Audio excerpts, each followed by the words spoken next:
Ada video Ustadz Adi Hidayat, maafkan aku saudaraku Nasrani, aku tidak bisa mengucapkan selamat Natal. Karena orang yang mengucapkan selamat Natal, maka dia sudah mengakui tiga. Yang pertama, mengakui bahwa Isa anak Tuhan. Yang kedua, mengakui bahwa Isa lahir 25 Desember. Yang ketiga, mengakui bahwa Isa mati di palang salib. Ketiga-tiga ini dibantah oleh Al-Quran. Bahwa Isa anak Tuhan dibantah. Laqad kafaral ladzina qalu innallaha salisu salasah. Kafirlah orang yang mengatakan Isa Trinitas dan anak Tuhan. Tentang Nabi Isa lahir tanggal 25 Desember dibantah. Ketika Maryam memegang Isa, tidak ada makanan karena terlahir di tepian kota. Allah memerintahkan menggoncang pangkal batang pohon korma. Tusaqit alaiki rutaban jania, gugur buah korma yang mengkal. Buah korma mengkal ada pada musim panas bulan Juli Agustus. Ketika Isa lahir, kambing-kambing sedang digembalakan di padang rumput. Sedangkan bulan 12 rumput tidak tumbuh karena tertutup salju. Maka 25 Desember bukan hari kelahiran Isa, tapi hari raya merayakan Dewa Mitra, Dewa Matahari, yang diambil oleh Kaisar Konstantin dari Konstantinopel. Lalu kemudian tentang Isa mati di palang salib dibantah Al-Quran. Wa ma qataluhu, mereka tidak membunuhnya. Wa ma salabuhu, mereka tidak menyalibnya. Walakin syubbihalahum, ada orang lain yang diserupakan wajahnya dengan Isa. Dialah Yudas Iskariot, murid Isa yang menjual imannya dengan beberapa keping uang emas. Saya punya kawan Kristen Masehi, tapi dalam masalah hubungan baik, masalah ngasih makanan, masalah beri pakaian, oke. Tapi kalau sudah terkait dengan akidah, wala ana abidu ma'abadtum wala antum abiduna ma'abud lakum dinukum waliyadin. Tentang masalah tahun baru, apakah 1 Januari itu bersih, tidak ada hubung kait dengan agama? Maka tidak benar. 1 Januari 2018 Masehi, seolah-olah Masehi terkait dengan Al-Masih Isa alaihissalam.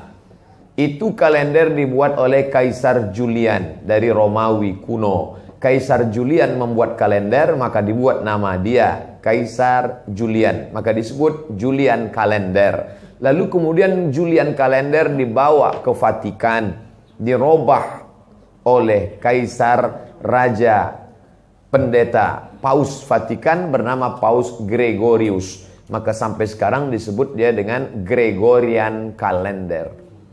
Lalu kemudian ketika terbentuk PBB, United Nation, Persatuan Bangsa-Bangsa, bingung mau pakai kalender apa? Di dunia banyak sekali kalender. Maka diseragamkanlah, dipakailah Gregorian kalender. Yang sebelumnya kita kerajaan Pasundan, kerajaan Demak, kerajaan Riau, Sendripura itu pakai kalender Hijriah. Termasuk Yogyakarta pakai kalender Saka, karena Sultan Agung Jawa mengkawinkan antara kalender Jawa dengan kalender Hijriah.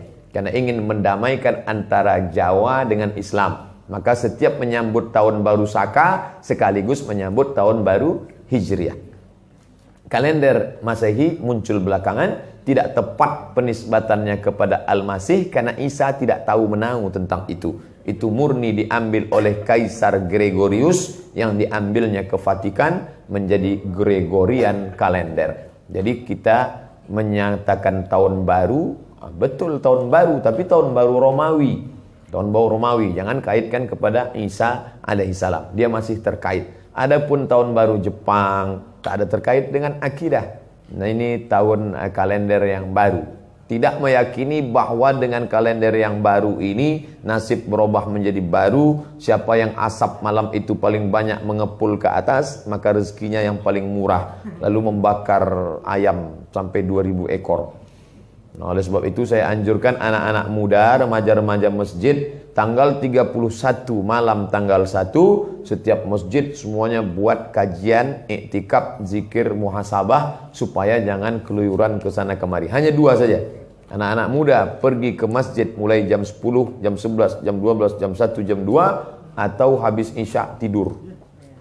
Saya nggak bisa tidur Pak Ustadz. Biasa malam kalau nggak bisa tidur, habis isya makan Antimo 2. Nguap tidur langsung. Itu saja. Adapun nanti Ustadz malam tahun baru apakah buat muhasabah di masjid? Enggak. Saya berangkat 28, 29 umroh, maka tahun baru di Madinah. Tahun lalu juga begitu. Tapi tahun sebelumnya dibuat acara muhasabah. Wallahu a'lam.